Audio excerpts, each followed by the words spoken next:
নাহমাদুহু ওয়া নুসাল্লি আলা রাসূলিহিল কারীম ইন্নাল হামদালিল্লাহ ওয়াস সালাতু ওয়াস সালামু আলা রাসূলিল্লাহ।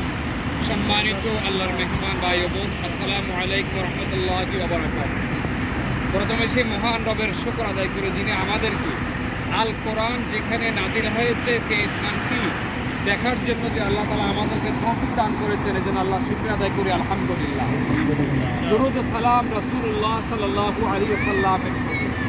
সম্মানিত আল্লাহর মেহমান, এই স্থানটিতে রমজানে কোরআন নাজিল হয়েছিল 27শে রমাদান, এবং যেদিন কোরআন নাজিল হয়েছিল এর 4 বছর আগ থেকে রাসূল সাল্লাল্লাহু আলাইহি ওয়াসাল্লাম এখানে দিনে এবং রাতে তিনি আসি ইবাদত করতেন। বুখারী হাদিসে আসছে তাআব্বুদুল লায়ালি, দিনে এবং রাতে তিনি এখানে বসে থাকতেন।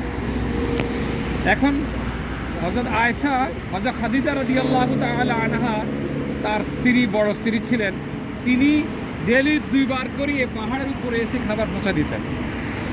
তাহলে একজন ভদ্র মহিলা তখনকার সময় 2 বার এসে খাবার পৌঁছাতেন। এবং যখন কোরআন নাজিল হয়েছিল, এই কোরআন নাজিল হওয়ার পর এরপরে আর একবার তিনি তাইফে যখন নির্যাতিত হয়েছিলেন, আরেকবার তিনি এই পাহাড়ে পৌঁছে ছিলেন, আর আসেন নাই। এই পাহাড়ে প্রথম যে আয়াতটি নাজিল হয়েছিল, ইকরা বিসমি রাব্বিকাল্লাযী খালাক, পড়ুন আপনার রবের নামে যিনি আপনাকে সৃষ্টি করেছেন। ইকরা বিসমি রাব্বিকাল্লাযী খালাক, খালাকাল ইনসানা মিন আলাক, যিনি আপনাকে রক্ত বিন্দু থেকে কি করেছেন? সৃষ্টি করেছেন। তাহলে খালাকাল ইনসানা মিন আলাক, ইকরা রাব্বুকাল আকরাম, পড়ুন আপনার সম্মানিত রবের নামে যিনি আপনাকে কি করেছেন? সৃষ্টি করেছেন। তাহলে সে সম্মানিত রবের নামে আমরা যে পড়ার জন্য বলা হয়েছে, আজকে মুসলমানরা পড়ে না।